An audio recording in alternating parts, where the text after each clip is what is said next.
Você sabia que um dos maiores problemas da educação no Brasil começa com algo simples, mas super importante? O comportamento dentro da sala de aula. Pois é, hoje vamos falar sobre como alunos, jovens e adultos, estão sabotando sua própria aprendizagem e o que pais, professores e até você podem fazer para mudar isso. Bora aprender juntos?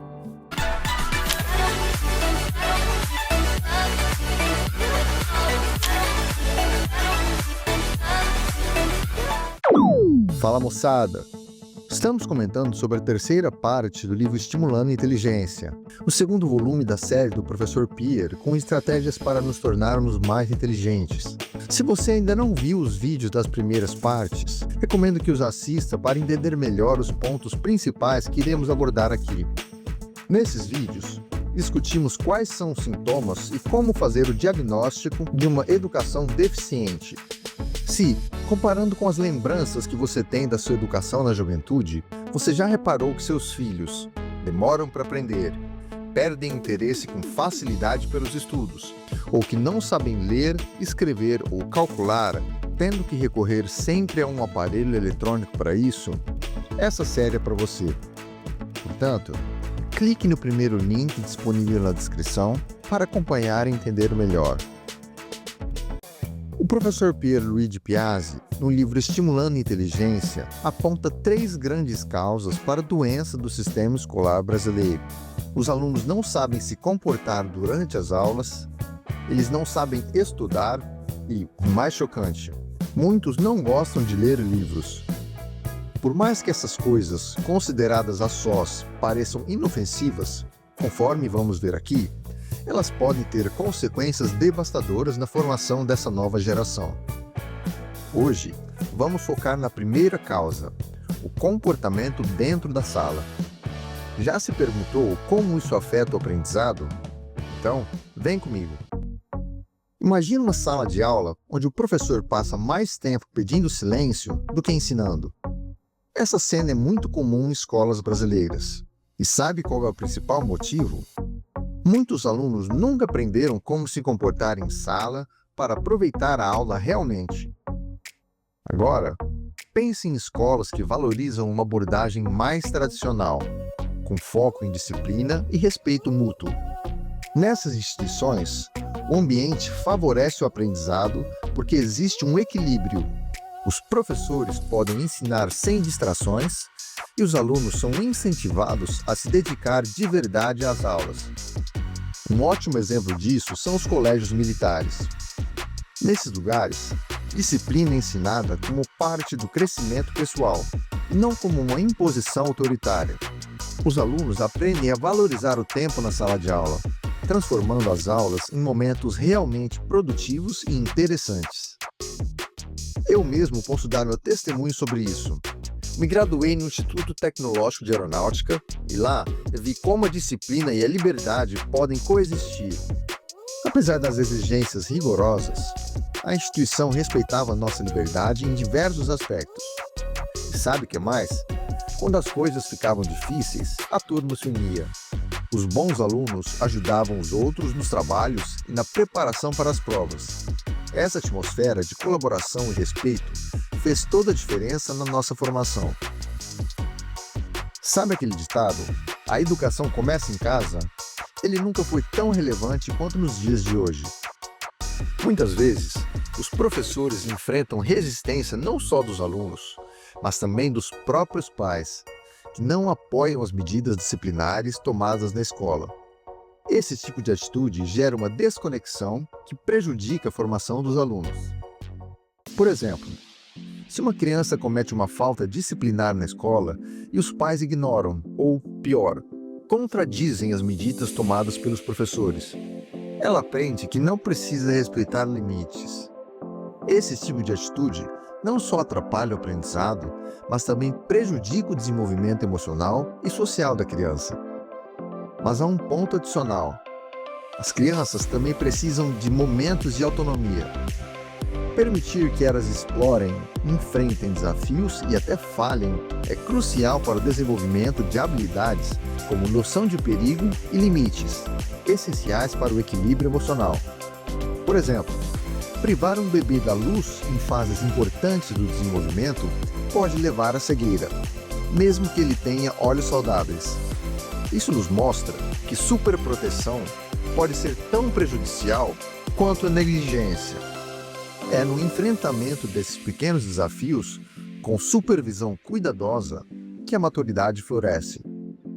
Quando pais e escolas trabalham juntos, o resultado é muito diferente. A criança entende que respeito e responsabilidade são valores importantes em todos os ambientes. Essa parceria fortalece a autoridade do professor e cria uma rede de apoio que beneficia tanto os alunos quanto o sistema educacional como um todo. Mas tem mais. Nos últimos anos, o que se conhece como TDAH, dito transtorno de déficit de atenção e hiperatividade, tem sido amplamente discutido e diagnosticado. Falamos dele no último vídeo. Mas será que todos os casos identificados são reais? Segundo especialistas, muitos dos sintomas atribuídos ao TDAH podem estar, na verdade, mais relacionados a comportamentos inadequados e à falta de estímulos certos do que a um problema neurológico. No livro ADHD is not an illness and Ritalin is not a cure, ou TDAH não é uma doença e Ritalina não é uma cura, o autor Yakov Ophir nega a ideia de que o TDAH é uma doença neurológica clara e homogênea.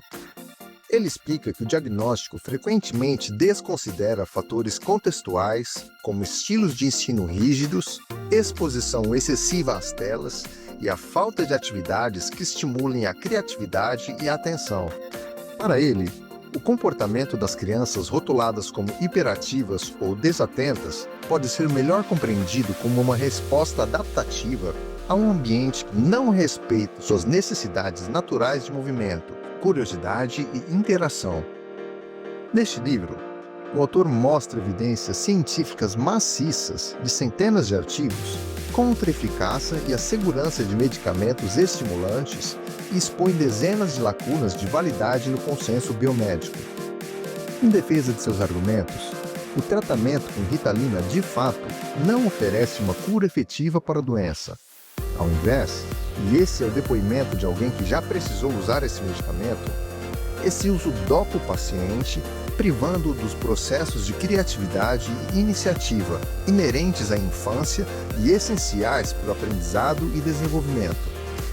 Como o professor Piazzi bem lembrou em seu livro, se um dia figuras de relevo, como o famoso psiquiatra Sigmund Freud, já defenderam o uso de cocaína para tratar dor, ansiedade e insônia, o que hoje parece um absurdo, tratamentos recentes podem também apresentar outros efeitos colaterais, ainda não bem explorados e prejudiciais ao paciente. Além disso, se por um lado, o uso excessivo de medicamentos como a Ritalina é bem documentado na literatura, por outro, ele mascara os problemas reais em vez de resolvê-los. O autor propõe soluções alternativas que incluem métodos educacionais mais flexíveis, incentivo à prática de esportes, uma rotina mais estruturada, com mais atividades que estimulem a criatividade e a atenção, e maior participação dos pais na vida escolar dos jovens. Segundo o autor, apenas com essa mudança de abordagem poderemos oferecer às crianças a chance de desenvolver habilidades importantes para a vida, sem depender de soluções químicas imediatistas. Nosso maior alerta está no uso excessivo de medicamentos de tarja preta, como a Ritalina, prescritos como solução rápida. Estudos já mostraram que, em pessoas sem o diagnóstico de TDAH, esses remédios podem até piorar a produtividade e a capacidade de foco. Além disso, o próprio Leon Eisenberg, um dos nomes mais associados à dita descoberta ou criação do TDAH, admitiu, antes de sua morte, que o transtorno não é uma construção neurológica, mas sim comportamental. Ora, todos sabemos que comportamentos são coisas que nós aprendemos ou estimulamos em alguma fase da vida. Por isso, o argumento é que, se aprendemos um comportamento em alguma fase do passado, também podemos aprender um outro que o substitua, ainda que esse aprendizado seja custoso. Assim, Talvez a melhor saída possa ser a readequação das exigências impostas, respeitando o tempo de cada criança. É claro que algumas crianças têm dificuldades legítimas, mas será que o caminho para ajudá-las passa apenas por medicação? Muitos especialistas defendem alternativas mais saudáveis, com mais estímulos positivos, como mudanças da rotina, a diminuição da carga horária, mais atividades físicas, como a prática de esportes, reavaliação da rotina de sono e a prática da música, além do estabelecimento de limites claros. Afinal, o que está em jogo não é apenas a atenção em sala de aula, mas sim o futuro emocional e social dessas crianças. O nosso conselho, portanto, é procurar outros pontos de vista especializados que possam oferecer uma avaliação complementar para que vocês, pais, possam tomar a melhor decisão em conjunto com seus filhos. Outro ponto muito importante está relacionado às ditas redes sociais.